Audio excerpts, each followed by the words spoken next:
fellow Americans, my first and highest duty as president is to defend our great country and the American people.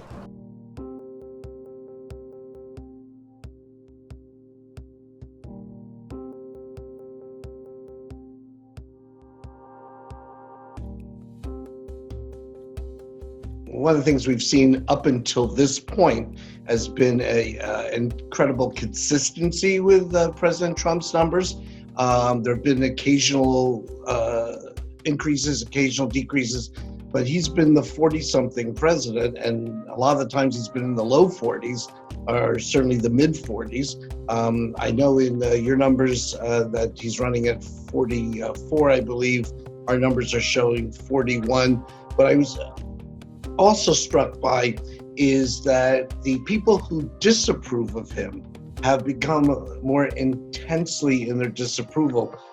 You were at 56 disapproval, we were at 55, and that went up for us 5 points on the disapproval. So basically what we're seeing here, and I think a lot of it has to do with the whole race relations crisis that he's facing, and that the nation is facing, and and we can talk about that in some other numbers that we have in a second. But clearly, this is a very, very difficult time coming off of the obviously the pandemic of coronavirus, the collapse of a lot of aspects of the economy, and now the outbreak of this race relations just horror that he has really been somewhat tone deaf to in terms of missing public opinion. He's been off on public opinion on opening versus maintaining the restrictions. People are more worried about their health than about the opening of the economy. Obviously, people want jobs and they want livelihood, but they're also concerned about a second wave. They're concerned about their health. So the president's push in that regard has not done him any well. And our numbers, one of the things we're seeing right now is that when it comes to whether these are seen as legitimate protests or unlawful protests, the legitimate protests are at 62 and the unlawful is at 28. And that includes 30% of Republicans who think these are legitimate protests. So what's happening here, again, the president is running counter to public opinion. And I think as occurred at other points in his administration, when he gets into this, lack of empathy and, this kind of like moving in a different direction, people are not welcoming that approach from the White House. Trump approval number has been pretty fixed over time.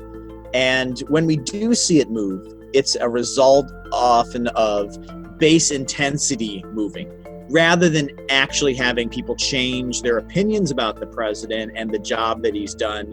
It changes the intensity, which in polling oftentimes has an impact on the nature of the sample and the response rate you get. So it is my strong opinion that presidential job approval now should be asked as a demographic rather than how do you approve of the job the president's doing. It is ingrained and internalized in most voters, and you look at the universe pretty much through the lens of how you feel about the president's job, rather than outside events changing your views of the president's job. That said, again, the intensity within the polling universe has an impact on it, and that has real-world consequences. So for campaigns in the fall, if you have this sort of effect, it's going to have an impact on turnout, because that intensity of support also impacts the likelihood of each side to show up on election day and vote.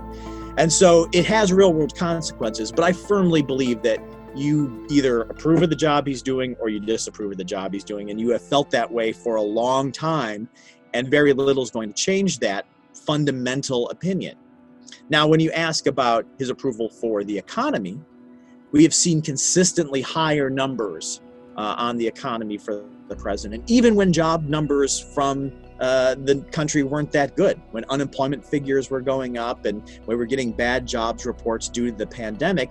Voters still weren't blaming the president for those jobs numbers. They knew it was a result of the pandemic and the response to that, but also knew and believed, a portion of the electorate, that the president still has the capacity to do a good job on the economy and is doing a good job right now. And today, in fact, after this survey came out of the field, we got some very good jobs numbers coming out just today, this Friday.